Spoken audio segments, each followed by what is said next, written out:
There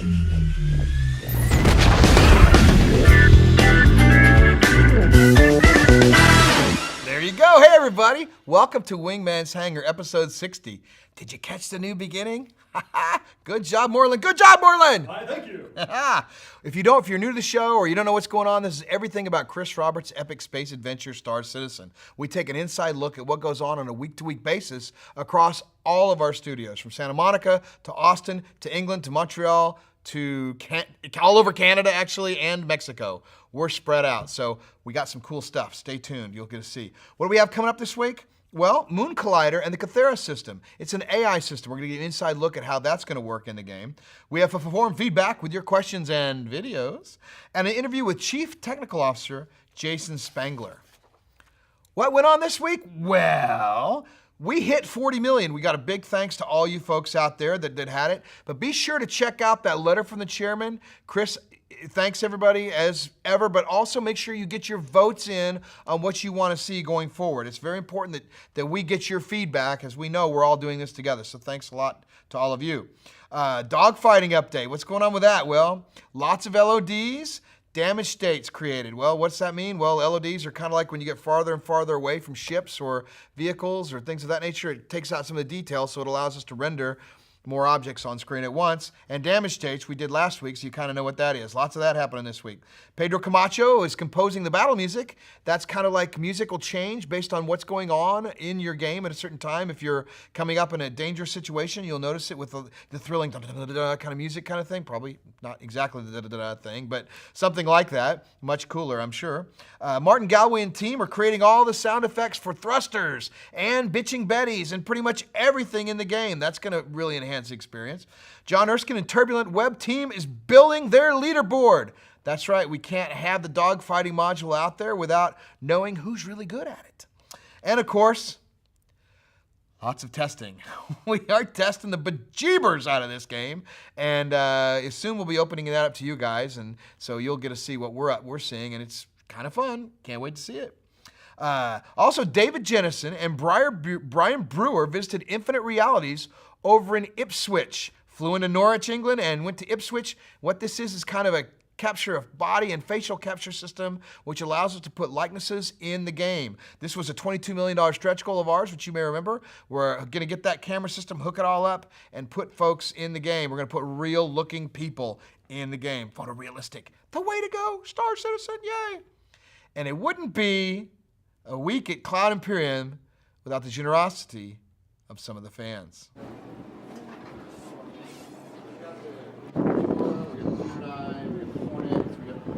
What do we got here? Package from Mark Sheldon. What? A package from Mark Sheldon? Yeah. Specifically me? Does it have my name on it? How's your Watch name? out, what's in it? Oh my god, it does have my name on it.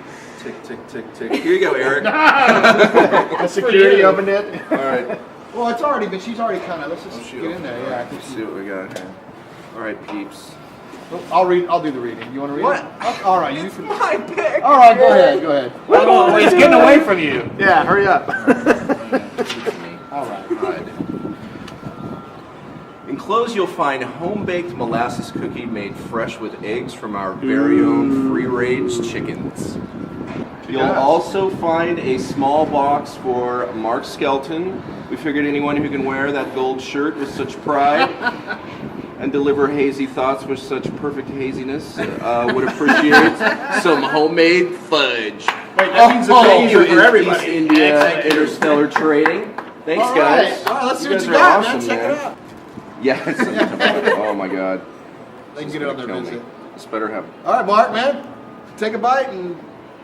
Make sure all the crumbs fall back in here. That was delicious. Thank you very much.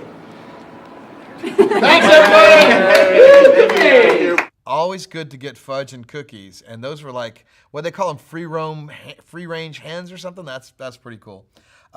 This week we have episode 1.6 came up last week of The Next Great Starship.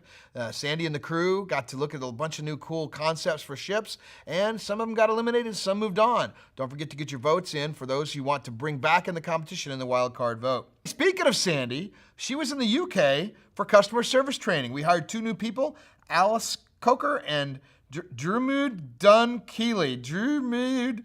Man, if I'm butchering your name, my buddy, I am apologizing now because Drumud Dun Keeley. I think that's as best as I can do. Anyway, Sandi was in the UK pulling double duty because she was over there training them. And when she was over there, well, we got her to help us take a look at Moon Collider and the AI system.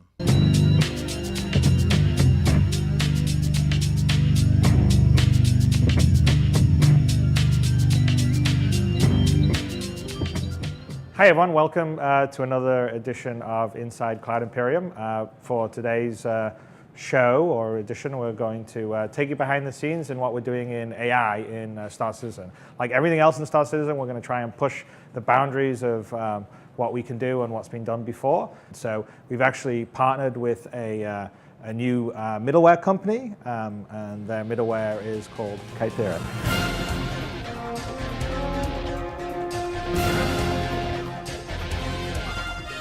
Hi, I'm Sandi Gardiner, and I'm here with Matt, Mike, and Ben. 3 guys from Moon Collider. And these 3, I'm actually sitting with 3 very smart people. All 3 of you are from Cambridge originally. We originally met at university. We were all studying various different courses there. I was doing physics. Yeah, I was doing maths, and Matt was doing computer science. Yeah, I was actually doing programming as part of the course, whereas I think these guys spent most of their time programming instead of doing their course. But I think the first contact I had with Moon Collider was through Matthew Jack, who's the main founder or principal of it, along with Mike Bell. And he'd reached out to me over email. He'd basically said, I used to work at Crytek, and I was one of the primary AI programmers there and helped develop the Cry AI system. And now I've gone independent. I'm building my own middleware for AI that's going to be sort of the next step, the next generation. I still do consulting for Crytek. I know the engine really well, and I love what you're doing. And is there a way maybe we could talk? Because I'm pretty excited by Star Citizen. I'd love to help out. And I was like, okay, that's great, because anyone that has CryEngine experience is obviously a big plus for us. And someone that actually programmed a large part of the AI system already in CryEngine was obviously someone that we were very interested in. Kythera is a middleware which runs with multiple engines. We chose CryEngine partly because it's such a fantastic showcase, especially for AI characters. There's a certain amount of role play initially. We kind of decide how we would want a wingman or a pilot to behave, or a certain race. If we're looking at the Vandal, we think about what's involved in that process. Don't we? We kind of play it out a little bit. And different species, the different attitudes, the different types of pilots, and all that stuff. Yeah. We kind of get an overarching idea of what makes a Vandal when they're in a ship, when they're flying around. How would they attack you? That kind of thing. Yeah. And what makes a UEE, them kind of more regimented, militaristic type formation kind of thing.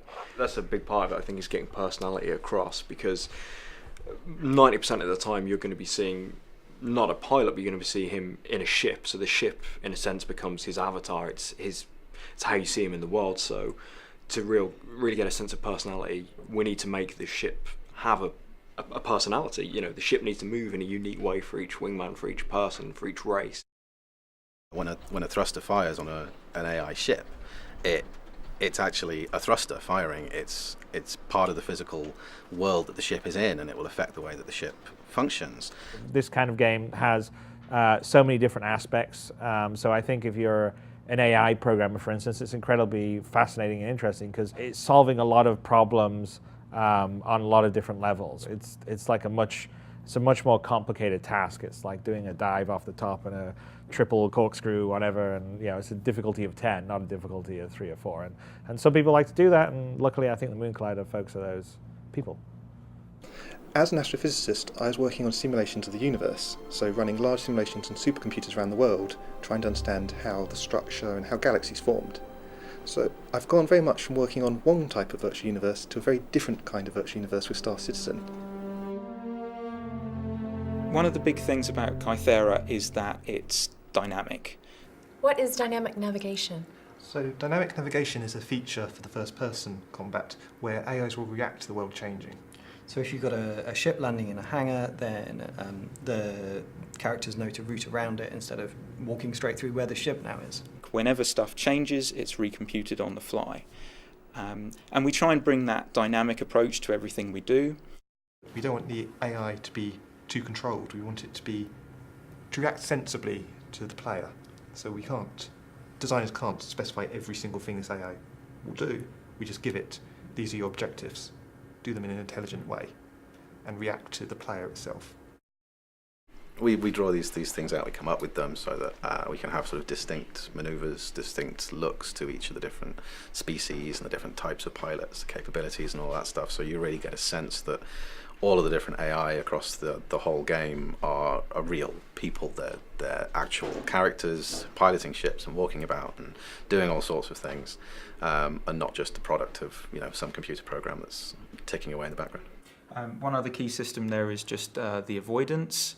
When dogfighting is basically about shooting at other ships and getting close enough to shoot them, then pretty quickly what you end up with is ships colliding, which is good fun, but... Avoidance is an interesting feature, and it's one that we hope people don't notice. You notice when it goes wrong, when, as Matt said, ships collide with each other, but it's actually quite complicated to make sure that ships avoid each other all the time. And we've also got things like moving asteroids and things, other bits of the environment that are moving around, and we have to avoid those as well. Yeah, with Star Citizen, with such a dynamic, large world, you can't hard code all the things you have to avoid. So we needed this system which automatically would work out how a ship should turn to avoid something and make sure collisions don't happen.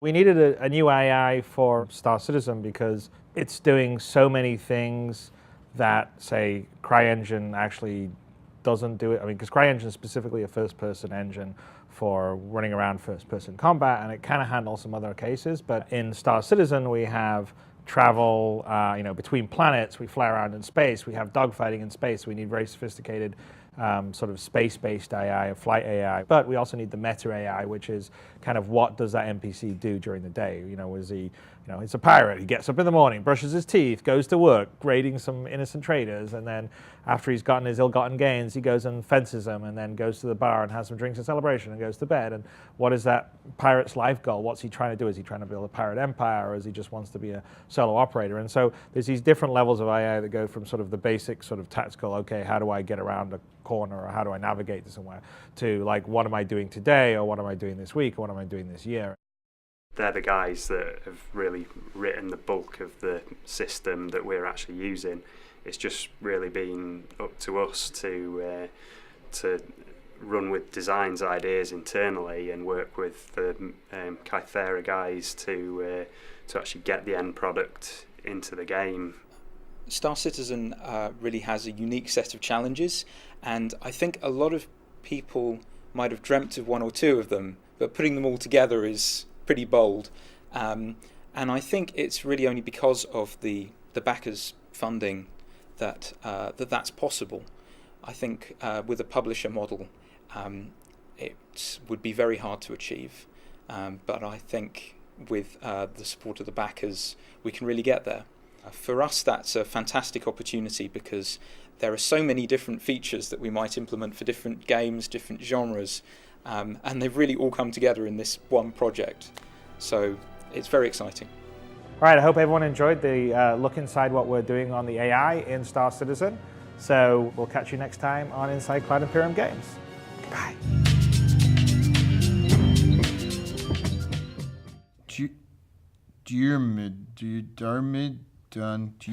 Hey, Eric. I think it's time for forum feedback. Feedback. Okay. Well, now it's time for forum feedback. Awesome. Wow. I'm sorry about that. That was spectacular. I'm sorry about the name there. I'm not sure. Very nice. It might be Dermot. Oh, Dermot. It might be. Could be. Yeah. Okay. We'll just move on. Right. Let's get right to it. From Mark Kempt. He says, are there achievements? Yes or no?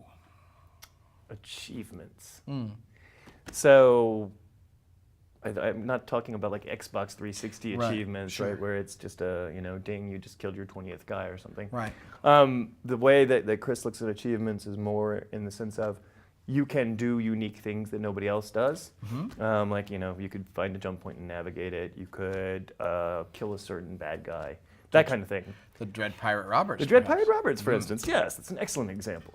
And those kind of things would show up in the Galactopedia. It's like, you did this thing, and you were the one who did that.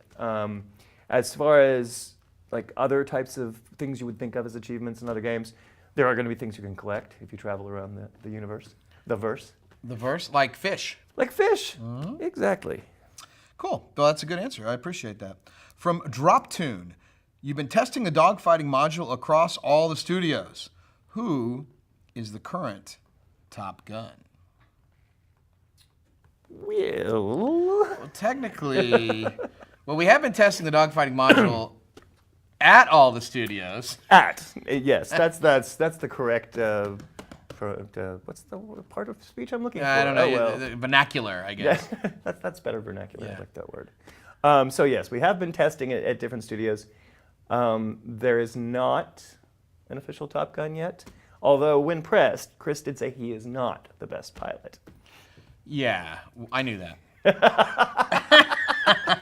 But the truth is, we're not playing across all the studios yet, right? Not just yet. We're not completely there yet. I think we've got, and we can ask Jason about this later. But I think there's one big blocker bug that we're trying to get, like with the spawn issue, that's stopping us from testing. But the server is up. That close. This close, very close. All right, from Snorky, what are hangar fees, and how will they work? So basically, for all you people out there who already have your ships, we're going to give you hangar space. We've already said this before. So hangar fees are for when you need additional hangar space. So if you're visiting somewhere where your main hangar is not, for instance. Oh, you're visiting. Right. So when you go to land on a planet, then you pay your landing fee, and then you can leave your ship there temporarily. It's kind of like a docking fee or something. Exactly. And then you can leave your ship there temporarily, run over to the store and grab the guns you want and leave again. Or if you need to store something on that planet, then you could actually rent a hangar space for more permanently. So you could have hangars all over the place, but you'll only pay for ones after the first one. So how's it hangaring?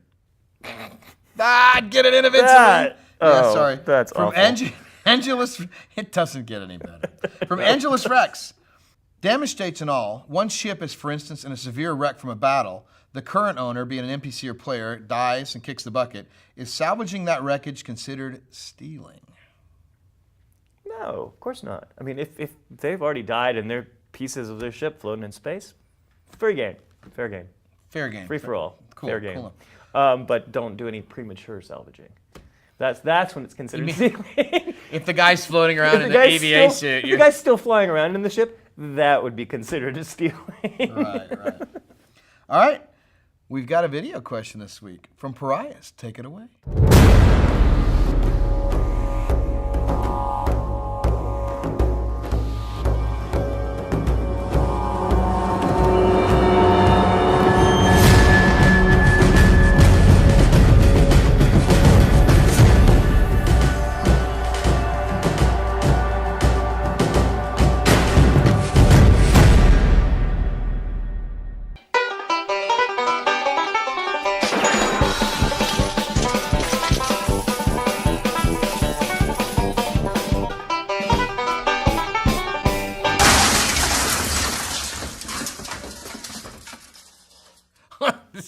That's cool. Ramming speed, Captain. Ramming speed, buggies. What? I'm not sure that's what they were trying to accomplish with that video. Yeah, they clearly. They're not buggy bums. Oh. It's a buggy invasion. Well, are we going to allow that to happen in the game, though? Well, of course, since we're not starting out with free roam of planets, then it won't be as exciting to bring your buggy to another planet. But eventually, you'll probably get to drive your vehicles around another planet. And that was a really cool video. That was awesome. Really fun, and we had to put that in there. From Scrambled Legs, DirectX 12 is on the horizon. Are there any early thoughts of if CIG will utilize this technology? Yes. Actually, we are sending several of our programmers out to GDC specifically to go to sessions on that, among other things. And so they're obviously going to be evaluating the tech. We intend to stay up with current graphics technology, so I can't see why we wouldn't. Plus, I mean, we're also supporting Mantle. So. Right, exactly. We're in both. bed with Right, so absolutely, definitely. From Solaris, since the Scythe model is done, why don't you suckers add it to the hangar? Why don't we add the Scythe to the hangar?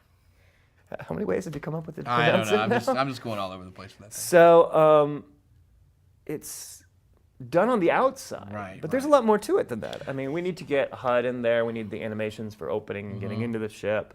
There's still a little bit more to be done on the interior, plus like the lighting and things like that. So when those things are done, you will see the Scythe in your hangar. It's not like we're holding it back on you just because we don't feel like putting it in. It's right. It's coming, we'd like to put things that are a little that you can interact with in there rather than just jumping up and down, right? Exactly. From Jazz Arrow, in the movie Titan AE, they use zero-G scooters to get around the wrecks. Will there be something similar that we can carry in our ships and use for salvage and docking, or just plain old joyriding? That is actually really cool. Zero-G scooters. Scooters, I'm not sure about scooters per se, but you're going to have jets on your spacesuit, so you can jet around out in space just in your suit. There's such a joke there that I'm leaving I know, all alone. I know, and I was seeing it coming, and I'm glad that you held back. So you're going to actually get to see a preview of that in the dogfighting module. There might be a cargo sled too. But yeah, we're also going to eventually do some cargo carrying sleddy things. Cool. All right, well, thank you, Rob. Appreciate it. And now it's time for Ben Lesnick and this week's Most Valuable Post.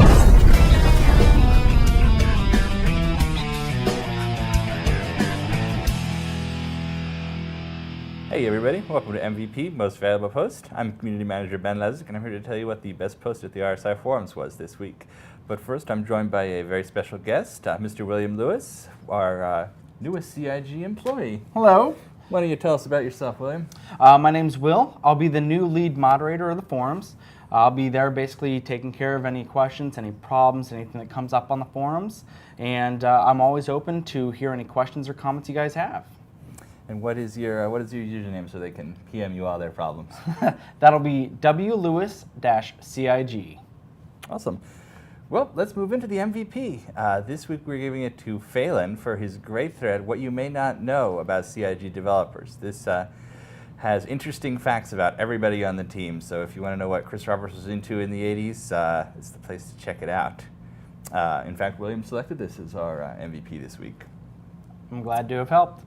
So now that you're going to be moderating the forums, responsible for banning everyone, I guess it is time for me to hand over the Ben Hammer. Thank you very much. So, great power, great responsibility. But don't you all worry, Sun has me covered. Thanks, guys. See you next week.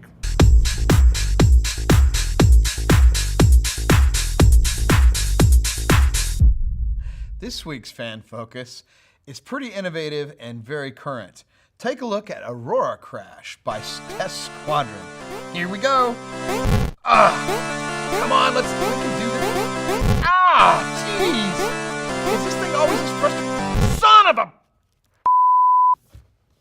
All right, good job, Test Squadron. So if dogfighting is delayed, we'll know who to blame for that issue with that Aurora Crash thing. Well, everybody, look, Jason's here with me to talk about AI and Moon Collider. So, how you doing? Good. Good. So you've been working with Moon Collider for about a year now, right? Yes. Now, what's so special about what they're doing that's like different than any other kind of AI? It's very dynamic in that it will adjust to situations that change, such as in the demo videos how you saw where the crates fell and the characters moving actually changed where they were moving and changed where they walked to, use different things for cover. So it'll give itself a new hierarchy all the time based on to what's going on in the scene. Mm-hmm. That's pretty cool. And that's also what's going on in space as well. Like I saw the bit where they'll avoid each other. Like there'll be a collision situation that they'll be able to avoid. And yeah. That's pretty amazing. So how has it been working with those guys? Oh, a lot of fun. I mean, they really know their stuff and they're experts, and we get lots of cool AI features out of it.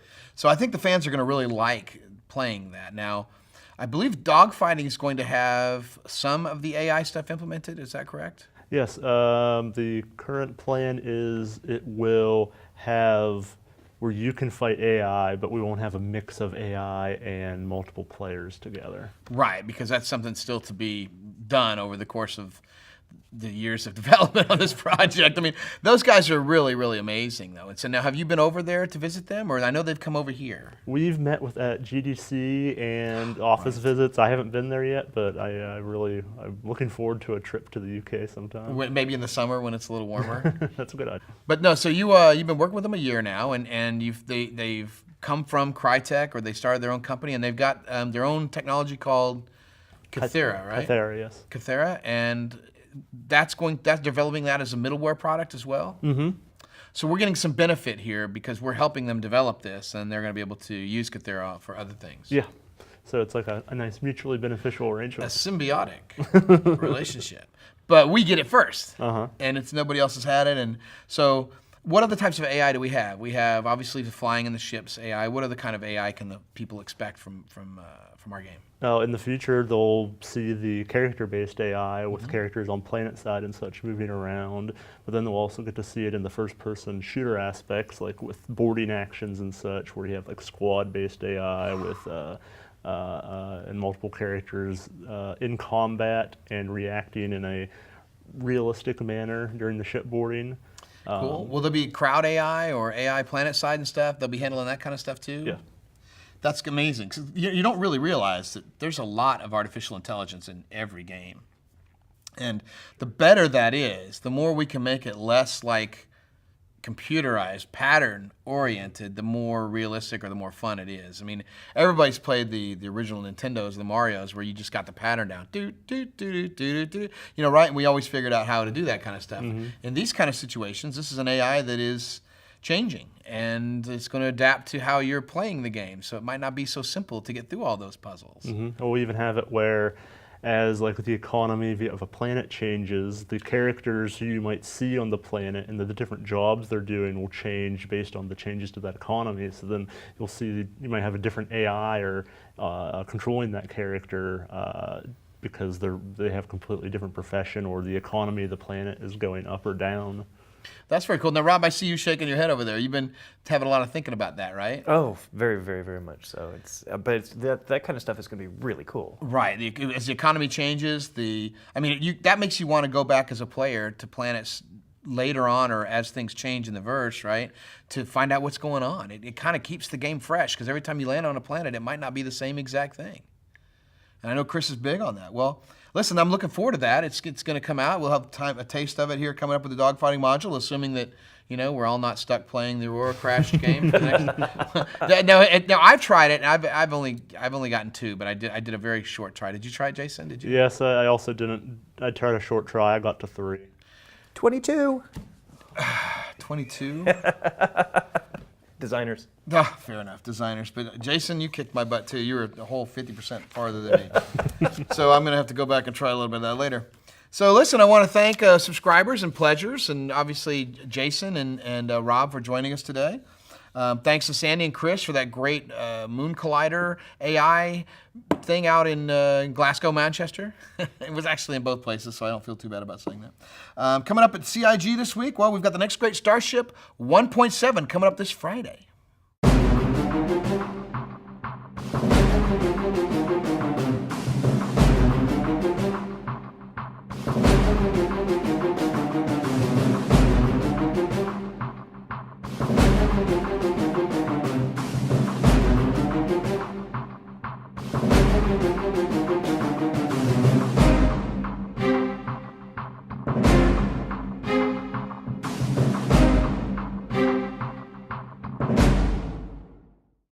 Can't wait to see that on the next great Starship. I think this is the final one before we start voting for the wild cards, so get your votes in on that.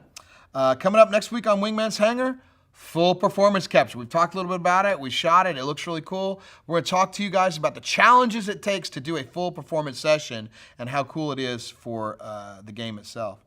Subscribe to our YouTube channel. Find out exactly what happens. When it happens, you'll get an email. Get on the YouTube channel. Join our crew. Submit your questions on the RSI forum. There's always a forum feedback question and answer session or question session on Wingman's Hangar, get it in there, post your question up there, and we might pick it for the show. About 15 minutes after the show, we'll have Wingman's Hangover. So an informal look at what went on, and we'll talk to you guys about what you liked, what you didn't like, maybe take a Skype call here and there and just have some fun. And remember, guys, if you want your stuff featured on Wingman's Hangar, send it in. We just might use it. Where are we going to see them, guys? In the verse.